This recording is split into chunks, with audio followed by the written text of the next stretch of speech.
Today is the day of every girl and every boy who have raised their voice for their rights.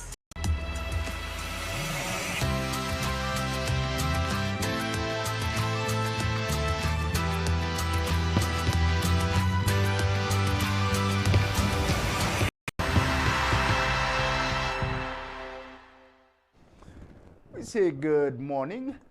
We say good morning to each and every boy and girl waking up on St. Lucia today. International Children's Day comes around this Sunday. We take a minute just to remind you, boy and girl, that you are individually special and unique, and you are a treasure to all you come across. So go on out and live your dreams.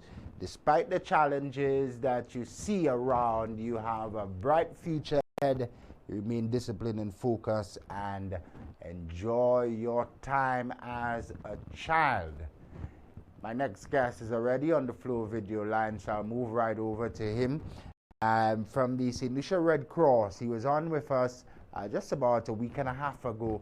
Important update now as we look towards the recovery process post the November 6th trough. Mr. Hubert Pierre, always nice seeing you, sir. Good morning and welcome again.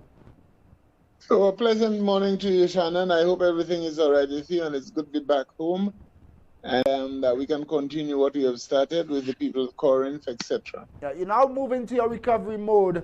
What sort of frame, what sort of design would that initiative take, or that recovery mode take?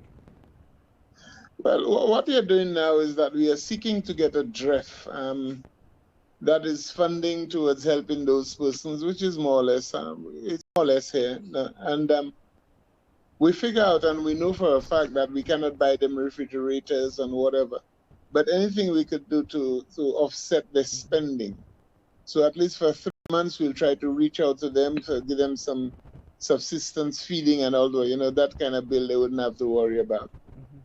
You've gone on the ground, I anticipate, since your return to Ireland. What have you seen? What have you seen? How does it look down there? How bad were the families devastated?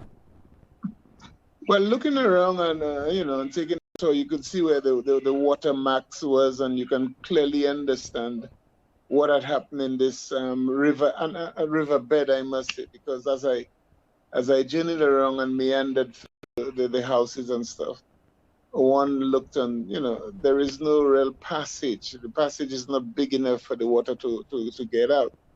So any kind of torrential rain, the fact that they have built, they have actually built a dam in certain corners for the river. So that in itself will create a lot of problems. Yeah. And we hope and pray. I don't know what the engineers can do. Look through and see whether they can build some walls or something like that. I don't know, but it's going to be critical, and it's a place that every time it's going to rain, I'm wondering about how people feel, etc., because that can take a toll on you as an individual. Yep. The psychological impact leading to trauma and all of that as well. It speaks to the broader issue of our development patterns here.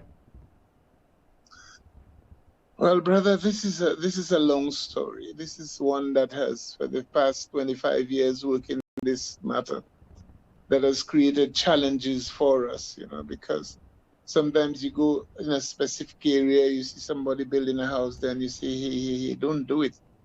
You're going to lose your finances and you're endangering yourself.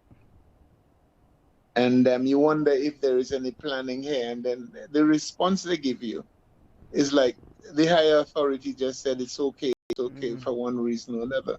But, you know, deep down inside your heart, it's not okay for them in the long run. Yep. So that makes it difficult. Yeah, long conversation that's overdue and needs to happen sooner rather than later, because annually we see the impact of our poor planning and poor development practices here. Finally, on the November 6th trough, Mr. Pierre, recovery mode. How long do you expect it to? You said you anticipate 3 months of assistance, but you're now seeking that assistance. How long do you it would take before you're able to provide the tangible relief, some of which you've already started through mattresses, etc.? Well, we have done what we can do initially, and we are not the only ones on the ground, and we are speaking to others who are involved. Mm-hmm. So if there's anybody who has, fell for the crack or so on, we will seek to it. And we have noticed that some of the people have changed residence, so they're rather displaced. So we need to find them. Yeah. And wherever they are, we are going to find them. The other thing is doing the assessment. Wisdom would tell us it's not everybody, because the house got flooded, who needed a mattress. That is why we gave cots in the first instances and so. So if we have anybody else who needs mattresses, etc., we'll see to it, that type of thing. We'll help them as best as we possibly can. Yeah. Excellent. The St.Lucia Red Cross, always an important partner in the immediate aftermath of such weather systems. Let's just shift focus slightly. You will host a very important activity on the 27th of this month, a Red Cross walk.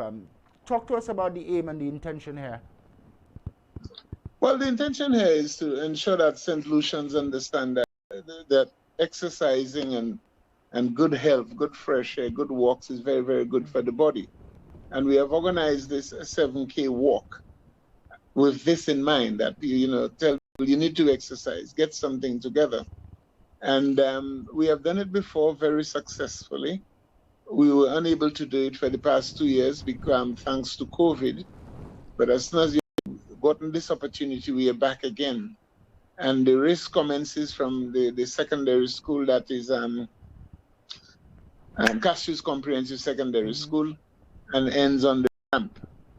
There is something that I want to tell all listeners and those who are taking part in this 7K walk. Please understand, we would be given handbands. We will be given handbands at the starting point. And if anybody gets up there without the handband, we will not be given trophies. Because for many years we are watching and hearing, even when in the ambulance on the road, there are persons who wait, higher up. There are persons who doubt themselves and start walking, just to win and so on and so forth. So that's we will not tolerate. So you have to have your handband at the starting point. And there are trophies for first male, first female, differently able person, and the youngest girl, the youngest boy, etc., etc. Yeah. So and 25 medal, gold medal, 25 silver, and 25 bronze.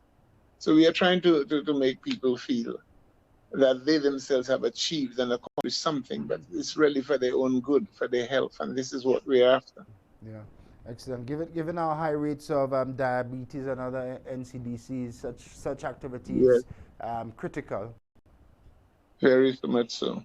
Yeah. What you start at what time? At 6 a.m. 6 a.m. I hope they're sharp. And you register on the day? Excuse me? Registration is on the day? No. People have started coming registering and getting their T-shirts and everything already. Excellent. So we're going to have the last effort for more. I think we only have about 150 more. So we are doing well in that regard. And the sponsors really came forward to help. So we'd be giving away some medical supplies and so. Even things where people can check their heart rate on, how many steps they have made whilst they run. We'll try to give them all these little bits and pieces just to encourage them to take care of themselves. Excellent. Next Sunday, the 27th, starts at about 6 p.m. at the Cassius Comprehensive School. 6 a.m. 6 a.m. My apologies. A.m. all the way up to the ramp in Rodney Bay. 150 packages left. You can visit or call the St. Lucia Red Cross office. Is correct, Mr. Pierre, to register as quickly as possible. You want people, lastly on the walk, you want people to really participate. It has an important aim as well, and you want to encourage people to desist from taking rides along the way, do the entire 7K route and that sort of thing. That sort of behavior. So if you were not at the starting point, there's no way you're going to have an armband. And if you get to the end of the race without an armband, you are not going to be given any trophy or any medal. Yeah. Somebody suggested you perhaps should do a short video at the start, but monitoring these sort of activities activities and even participating. Some people at the start take a ride along the route to get to the finish line, but let's hope good sense prevails next Sunday. Mr. P, before I let you go, I have to tap into that wisdom of yours, that footballing wisdom of yours. St. Lucia is playing host for the very first time to a European club. San Marino doing considerably well. A 1-1 draw in the first encounter last night. Your views on the hosting first to begin of such a match and the team's initial performance? Well, it's good to see that something is being done in that regard as a St. Lucian team taking the field under the name St. Lucia with, most of the problems that we have had. Mm-hmm. But, and again, like you have mentioned, it's against a European team, fine, etc. But for me as a planner, I would not play a team that is lower ranked than I am. Because if I get beat, I can be upset and then I drop in the rankings. Mm. So if I'm building, I would play a team that is a little stronger than myself, which is ranked a little higher, and that I can test myself as to where I am, etc. From what I'm hearing, or what you just told me, St. Lucia seemed to have held their own for a long, long time. But towards the end, they faltered. And it may be a lack of preparation or something like that in that regard. So we'd go back to the drawing board, see where we faltered, and if it then meant that our players cannot last for the 90 minutes, then there's something we need to do about it. And I mean, we should really, really work on specific areas of our players. Yeah, I've seen some players, their skill sets are very, very high, but no, the fitness isn't up to what you want. But the skill sets are there, so just a few things to work upon and get them to galvanize themselves and be a really force to be reckoned with. Because for me, it's also a building process that is taking place in our football. Yeah, but good that we've been able to give some of these players a little international experience meeting a club like that, despite the rankings. Yeah. Well, the international, as I said, it is the good thing here for me is to see that the St. Lucia team is taking the field again with all, the past fracasses we had and so on. And maybe it is just a matter of playing again and playing a friendly and getting back into the football. But for me, if I want to build on my football, I have to play teams that, they're higher ranked than me in the FIFA ranking. Mm-hmm. So that I want to climb the ladder, that's how you do it. Understood. I hear where you're coming from. I appreciate your insight as always. Look forward to seeing you at Sunday's match and the next opportunity we get to converse here on this platform. Well, I hope. I think they're playing on Sunday again. If that's correct, I don't know. Correct. But, if they're playing on Sunday, I want to go up there and take in the match and see for myself, what is going on, and then I could better not criticize, but as it were, evaluate the given situation. But all the corrective measures to make sure that St. Lucia is back on track, I would like to see them. Yeah. Excellent. Thanks, Mr. Pierre. Thanks for coming on.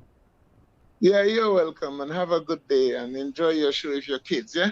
Will do, definitely. Mr. Hubert Pierre, the St. Lucia Red Cross, they're now into recovery mode, and they have been on the ground in Corinth, Mark, and some of the other affected communities providing initial relief.